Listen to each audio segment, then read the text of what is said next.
Nagandog din ng Baclaran Church ng panalangin at misa para kay Pope Francis. Ang update yan sa report ni Bernard Ferrer. Live. Bernard?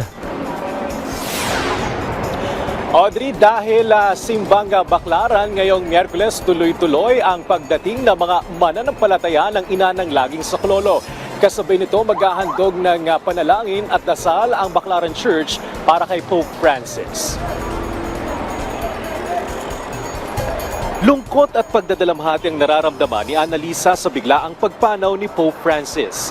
Ayon sa kanya, isa siya sa milyong-milyong Katoliko na masayang nag-abang at sumalubong sa pagbisita ng Santo Papa sa Pilipinas noong 2015. Dagdag pa ni Annalisa, ang naturang pagbisita ang nagpalalim pa sa kanyang debosyon sa Ina ng Laging Saklolo, lalo na at 25 taon na siyang nagtitinda ng mga sampagita sa labas ng National Shrine of Our Mother Perpetual Health. Kaya naman, pangahawakan niya habang buhay ang mga aral at halimbawa ni Pope Francis, kasama na rito ang palagi niyang ipinapanalangin pagkakaisa. Isa lang po yung gusto niya mangyari yung magkaisa. Yung bang ang bawat isa ay magtulungan, magmahalan. Inanunsyo ng National Shrine of Our Mother of Perpetual Health na magsasagawa sila ng misa para sa pagpanaw ng Santo Papa.